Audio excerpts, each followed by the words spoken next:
Competitive swimming with a silver medal in the women's S9 100-meter freestyle final at the 2012 London Paralympic Games. Du Toit won a total of 13 gold medals, 2 silver in Paralympic competitions to go with her 12 World Championship golds and 7 from the Commonwealth Games. She also left behind a legacy of 5 world records which were still standing. She joins us in the studio. She's just come out of the pool. No. This was another race that she took part in at the Paralympics. That was your final, the last race that you took part in. That was exactly the final 100-meter freestyle. It was always going to be a close race. I've been through quite a tough few months and just went out there and tried my best and knew that it was all going to be over after that. Yeah. What was that like? Well, getting out of the race, I think, knowing that everything was going to be over, it was challenging. I think thinking going into the race, and everybody was making such a big thing of it. And I think for me, it was just to be able to get it over with, and be able to walk away and say, my career's finished. Yeah. What does it take though to get to a level like the one that you reached? I mean, 13 gold medals, absolutely incredible. And to be able to keep going, you took part in 3 Paralympic Games, correct? Yes, yeah. 3 Paralympics and 1 Olympics. And it took a lot, I was a swimmer before my accident and went through a motorbike accident when I was 17 years old. And from there, we worked extremely hard, put hours and hours in the swimming pool. I'm actually a distance swimmer, I'm not a sprinter. So an event that you saw on the TV is not really my forte, but so I've been training 6-8 hours a day. And 6-8 hours a day? Yes. It's a day job, basically. It's a day job, basically. Yeah. My race is 2 hours long, so we would have to train about double that within a day. Yeah. And that would take between 6 to 8 hours to put a bit of extra in as well. So that when you race a 2-hour race, you will be comfortable in it and you'll be fit enough. So that's been on the cards for many, many years and pretty fit. Been through a couple of bad patches, a couple of political issues within the last couple of years, so I haven't really been in the swimming pool too much. Are you a politician as well? No, I wish I was. Maybe it wouldn't hurt so much, but I think from that perspective, I had to try and keep coming back and trying to keep, ending the career that I wanted to end in 2012. I already said that when I was a little girl, so I had to fight, basically, and the team around me had to fight tooth and nail for me to actually eventually get to the Paralympics. Yeah. You enjoy it though. I mean to do something for 8 hours in a day, surely there must be some really incredible sense of enjoyment because a lot of the work is on your own, isn't it?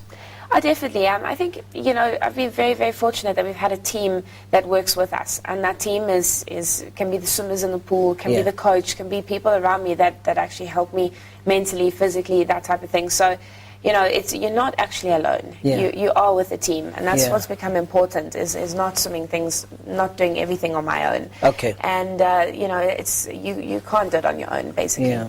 Let's just take a look at the visuals we're showing you now. You're getting your makarapa there. Congratulations for that. And you also have got a check of 1.4 million. Minister for Sport said that. You are going to the Paralympians get the same amount of money as the Olympians. How did that make you feel? I think, definitely it was obviously something great. I think for me it wasn't really about the money. It was, going into it, they said it was a lot easier to qualify for a Paralympic or to win a Paralympic medal than it was for an Olympic medal. My qualification, I had to be top 2 in the world to be able to go to the Paralympics. Whereas the South African able-bodied athletes, they qualify top 8 in the world. Okay. Or in South Africa, top 2 in South Africa. We have to be top 2 in the world to create a spot for the country. So. That's pretty tough, and I think to be able to get the same amount of money is very, very special. Yeah. For me, it's great. It gets to pay off a couple of debts. I get to put it in a trust fund, and it will really go a long way. Yeah. And help out.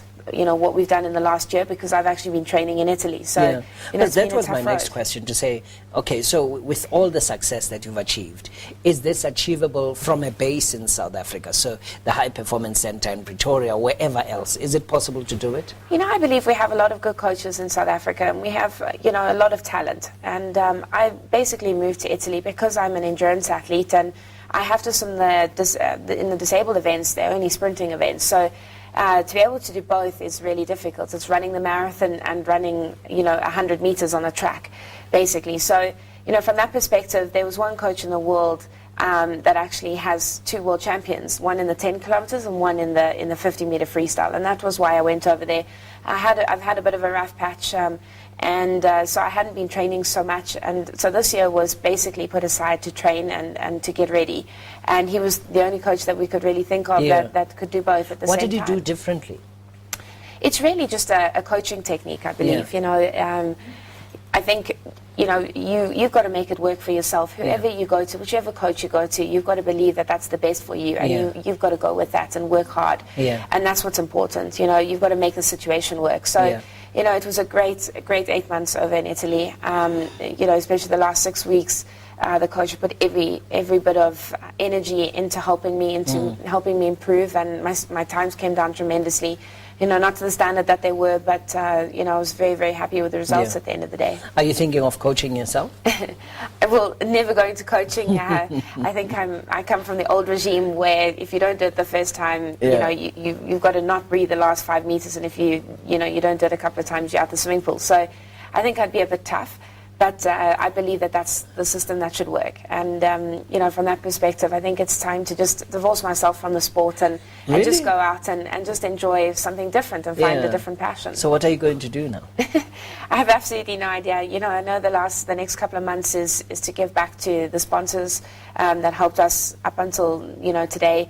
And we're going to go out there for the next 3 months and help. And then from next year, I have absolutely no idea. So we'll see what happens. It's a new beginning. It is indeed, and I think it's exciting. It's scary, but very, very exciting. Yeah. All right. What are some of the ideas, though, that you are thinking of? Because I mean, having spent so much time in swimming and that kind of focus, clearly is the kind of focus that you like to bring to whatever it is that you're doing. So, what are some of the potential career beneficiaries, as it were?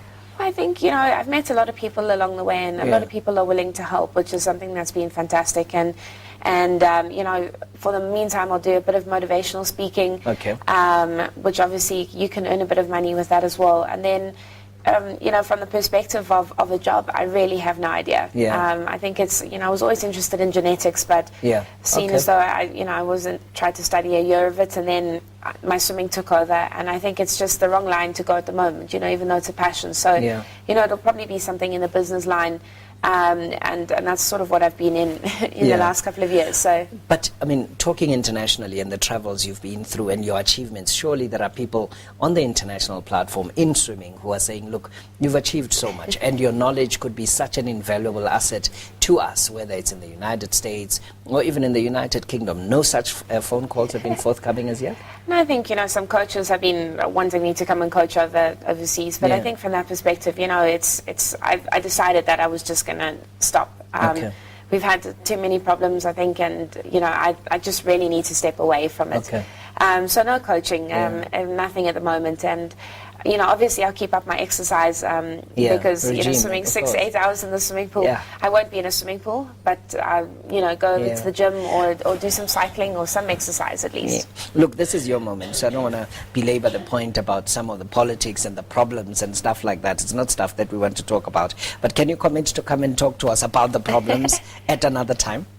Yeah, I think, you know, one thing about it is, you know, even though we've signed a contract and we're not allowed to speak about things, but I also believe that, you know, we've gone out there to try and do the best possible as well. And it's not about creating a bad impression. It's not about creating a bad anything. It's about trying to take something and learning from it, and for other people not to go through what we've been through. And that's what, for me, is important. And so, you know, yes, I've been through all the bad, and I can sit here and I can say that my team and I have been through everything without the support.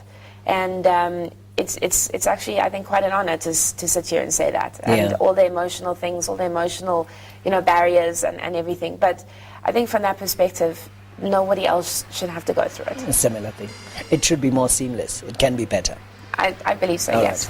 Okay, that's you winning the gold medal there. What goes on in your mind at a time like this? What is in your mind? That was actually quite an interesting race, and you know, going out to London, I absolutely disliked the swimming pool. I struggled with my eyesight and seeing depth perception, but there was a massive board in front of me, and I actually watched me swim my whole race on that screen.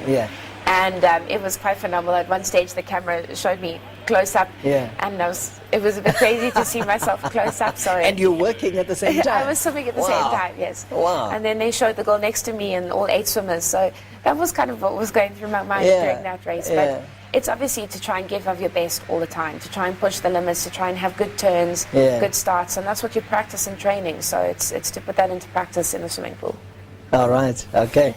Thank you very much for joining us. Thank you very much. Lovely to have chatted to you. Natalie du Toit joining us here on Morning Live. And we could talk all day. Exactly.